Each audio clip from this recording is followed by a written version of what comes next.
Most dangerous people are the ones who stay calm when they're disrespected. They don't lose their control because of random people. They know when to be loud and when to stay silent. They know who deserves a response and who doesn't. Because the moment you start controlling yourself, your emotions, your reactions, you start controlling the game. And that's when you become dangerous.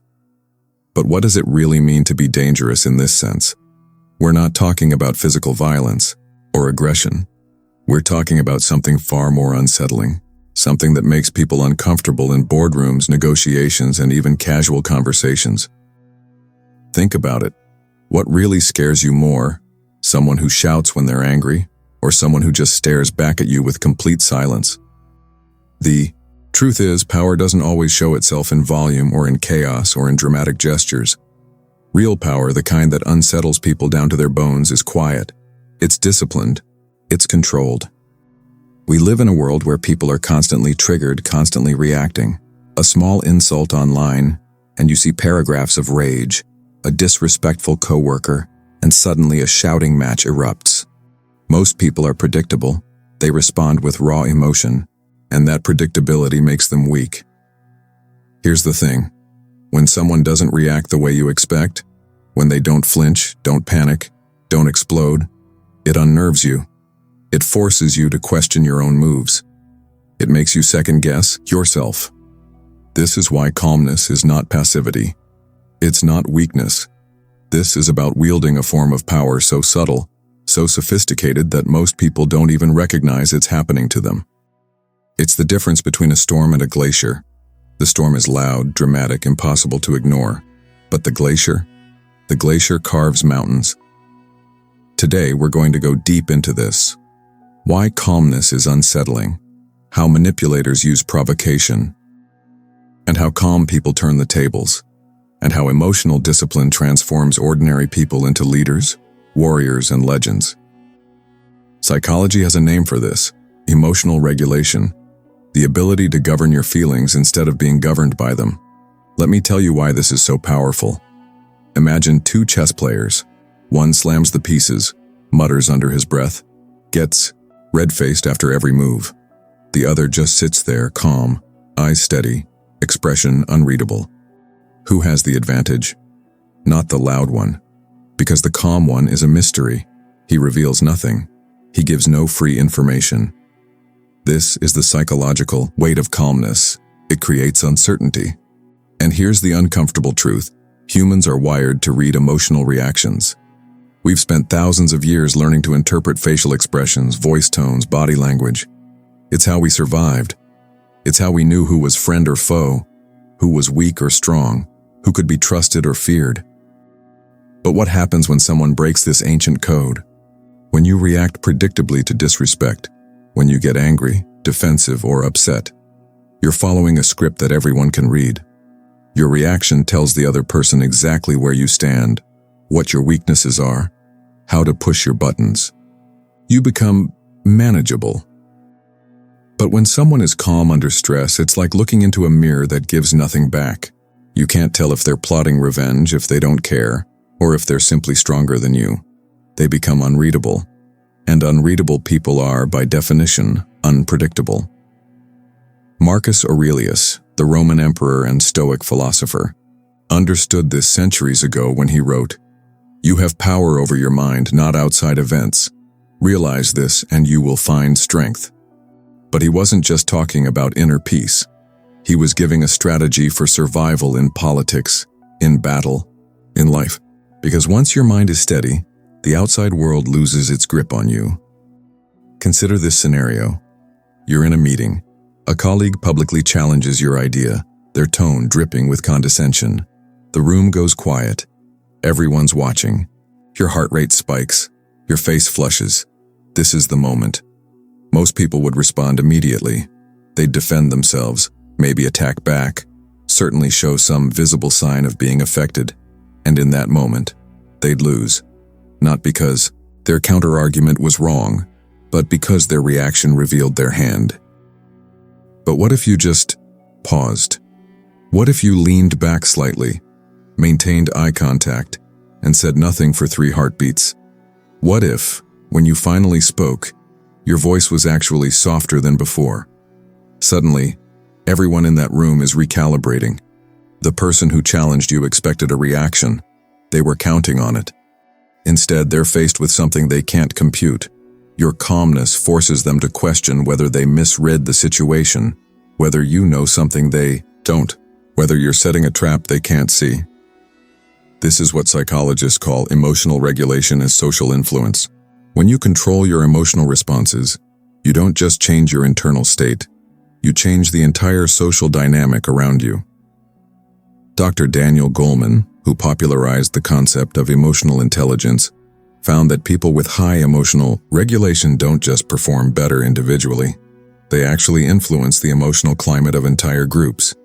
They become what researchers call emotional magnets. Others unconsciously mirror their energy. But here's where it gets truly fascinating. This calmness doesn't just affect others. It transforms the calm person themselves. When you don't react impulsively to disrespect, your brain starts rewiring itself. The neural pathways associated with immediate emotional response begin to weaken, while the pathways connected to deliberate thinking strengthen. You literally become a different person, someone who processes information more clearly, makes better decisions, sees opportunities that others miss. You become what Nietzsche called master of yourself, and that mastery is visible to everyone around you, whether they consciously recognize it or not. Now let's talk about something most people find deeply uncomfortable, a tactic you've probably seen 1,000 times. Some individuals deliberately provoke reactions in others. Manipulators, bullies, narcissists, they all rely on it. Their strategy is simple. Push your buttons, trigger a reaction, then turn that reaction against you. They're everywhere, in workplaces, families, social circles, online. They've mastered the art of provocation, and every emotional slip becomes their weapon. These people operate on one principle. If they can make you lose control, they win. Your anger validates them. Your defensiveness proves their point. Your emotions become their ammunition. In a workplace, this might be the coworker who throws subtle jabs, waiting for you to snap so they can call you unprofessional. In relationships, it's the partner who stirs jealousy or guilt to make you beg, to make you prove your worth. In politics, it's rivals baiting each other with insults, hoping for a public meltdown on camera. Machiavelli understood this when he wrote in The Prince. Everyone sees what you appear to be, few experience what you really are. The provocateur wants to force you to appear weak, emotional, unreasonable. They want to control your image by controlling your reactions. But here's their fatal flaw. Their entire strategy depends on your participation. Think about it. What happens to a bully when their target doesn't react? What happens to a manipulator when their emotional hooks find nothing to grab onto? What happens to someone trying to start a fight when the other person simply doesn't fight back? They're forced to escalate, or they're forced to retreat. Either way, they lose. Sun Tzu wrote, "The supreme excellence is to subdue the enemy without fighting." This isn't just military strategy. It's psychological warfare at its most elegant level.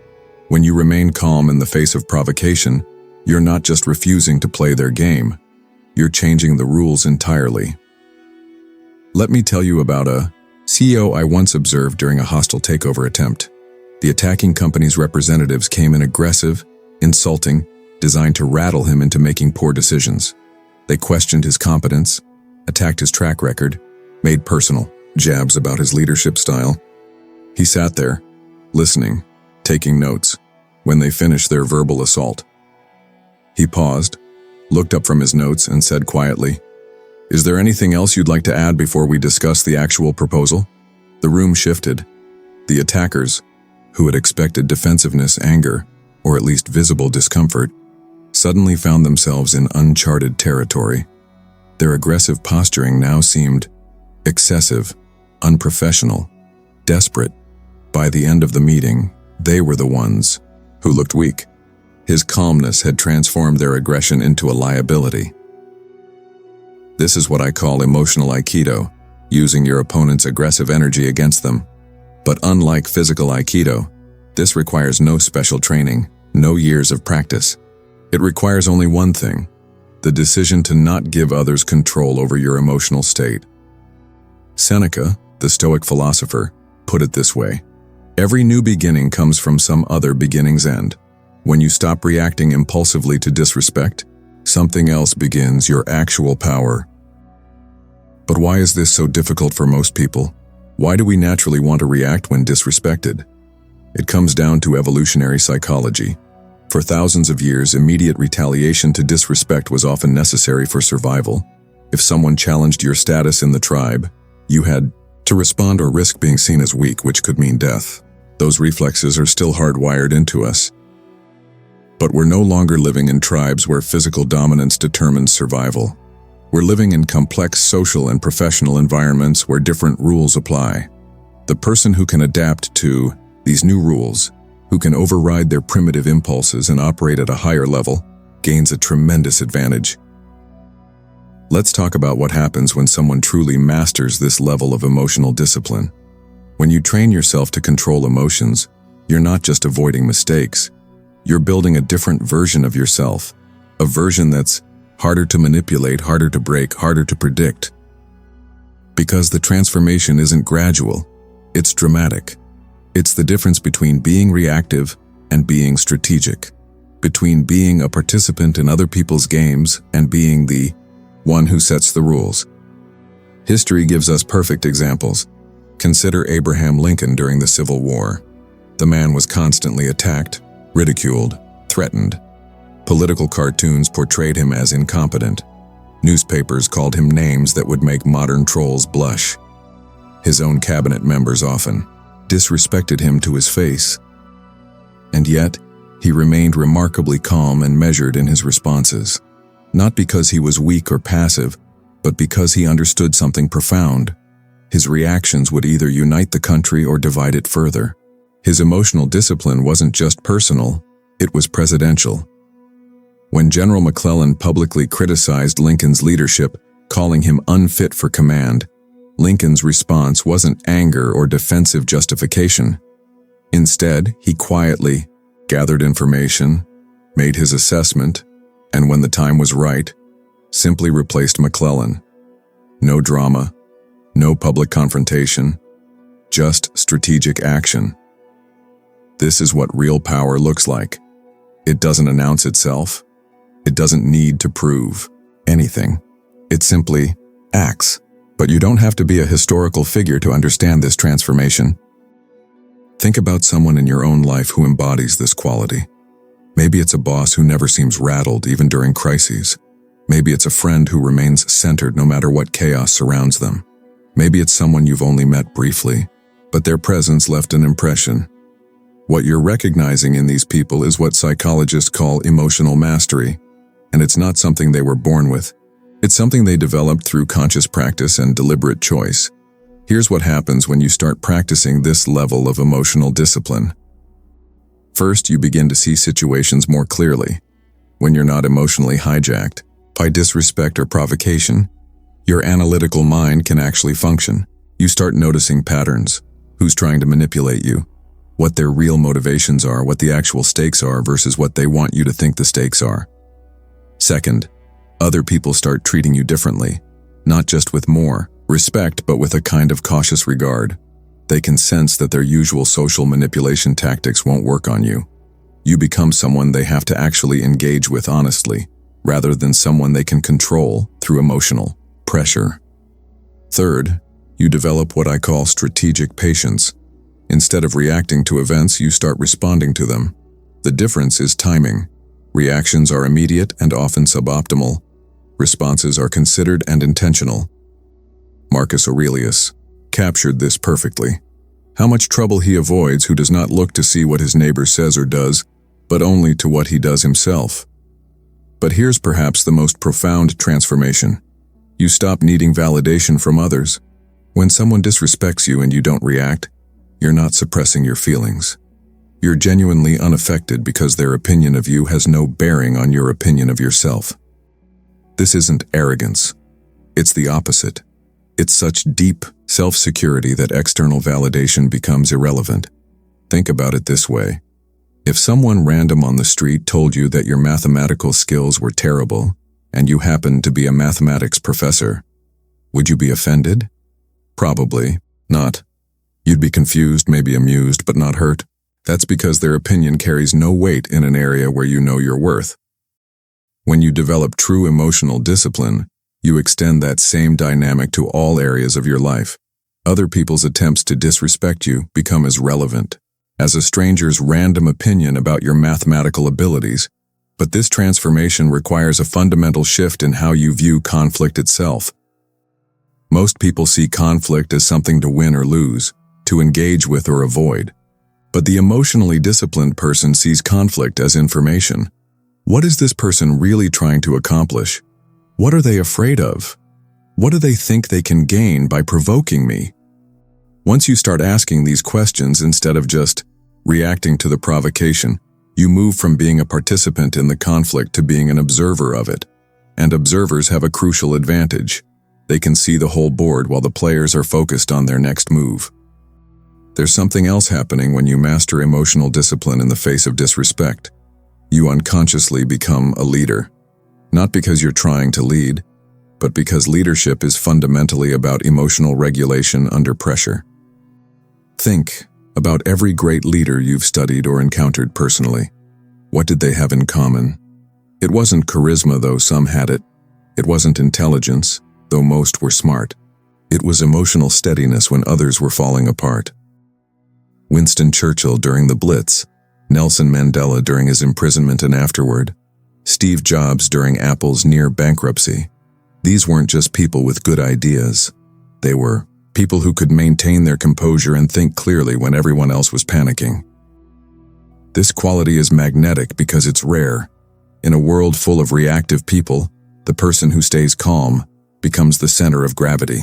Others naturally look to them for guidance, not because they're demanding attention, but because they represent stability in chaos. And here's what's fascinating. This happens automatically. You don't have to try to become a leader. When you stop reacting emotionally to every provocation, other people start treating you as if you already are one. But with this transformation comes responsibility. Because once you develop this level of emotional discipline, you can't pretend you don't see the games others are playing. You can't claim ignorance about manipulation tactics. You can't go back to being reactive without it feeling inauthentic. You become what philosopher Albert Schweitzer called ethically responsible, not just for your own actions, but for the emotional climate you create around yourself. Now let's bring this into the present moment. We're living in an era specifically designed to trigger emotional reactions. Social media platforms profit from engagement, and nothing drives engagement like outrage. The entire digital ecosystem is set up to make you reactive. Think about it. How many times a day does something online make you feel disrespected, angry, or provoked? How often do you find yourself typing a response to someone who's clearly trying to get a rise out of you? This is where emotional discipline becomes not just advantageous, it becomes essential for mental health and clear thinking. The person who can scroll past provocative content without needing to respond, who can receive a disrespectful message without immediately firing back, who can watch others get caught up in digital outrage cycles while remaining centered, this person has a massive advantage in the modern world. They can think clearly while others are being emotionally manipulated. They can make good decisions while others are being driven by algorithmic engagement tactics. They can maintain their mental health while others are burning out on manufactured controversy. But more than that, they become what I call digitally dangerous, immune to the emotional manipulation that controls most online behavior. They can see the puppet strings that others can't. Here's perhaps the most counterintuitive aspect of this entire concept. The strongest response to disrespect is often no response at all. We're conditioned to believe that strength means fighting back, defending ourselves, proving our worth. But true strength, the kind that actually changes outcomes, often looks like restraint. Lao Tzu wrote, "The sage does not attempt anything very big, and thus achieves greatness." This isn't about being passive. It's about understanding that the most powerful moves are often the subtlest ones.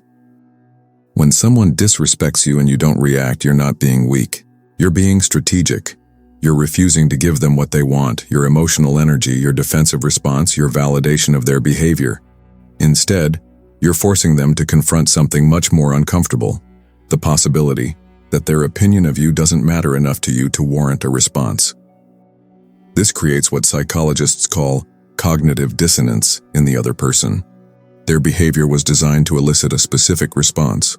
When that response doesn't come, they have to reconsider either their behavior or their understanding of you. Either way, you've created a moment of self-reflection that wouldn't have existed if you'd simply reacted predictably. So what does it really mean to be dangerous through calmness? It means you've developed the ability to see clearly when others are blinded by emotion. It means you can make strategic decisions when others are making reactive ones. It means you control your own narrative instead of letting others write it for you through their provocations. But perhaps most importantly, it means you've understood something fundamental about human nature. Most of our daily conflicts are not about the things we think they're about. They're about control. Who gets to determine your emotional state? Who gets to set the tone of the interaction? Who gets to define what's important and what isn't? When you master emotional discipline in the face of disrespect, you're not just winning individual encounters. You're declaring independence from other people's emotional manipulation. You're claiming the right to your own inner peace. And that's genuinely dangerous to every system, person, or situation that depends on your predictable reactions to function. The most dangerous people stay calm when they're disrespected because they understand that calmness isn't the absence of power. It's power in its most refined form. They know that in a world full of noise, the person who controls the volume controls the conversation. They understand that in an age of constant provocation, immunity to provocation is the ultimate superpower. They've realized that respect isn't something you demand or fight for. It's something you command through the sheer force of your own self-possession. So the question isn't whether you can become this kind of dangerous. The question is, are you ready to stop giving other people control over your emotional state? Are you ready to become unreadable, unpredictable, and ultimately unmanageable? Are you ready to discover what happens when you stop reacting to the game and start controlling it instead? Because once you do, there's no going back. Once you taste this kind of power, this quiet, unshakable confidence that comes from emotional mastery, everything else feels like chaos. And that's when you realize the most dangerous people don't need to tell anyone they're dangerous. Their calmness says everything. If this changed how you see power, subscribe. The next video will take you even deeper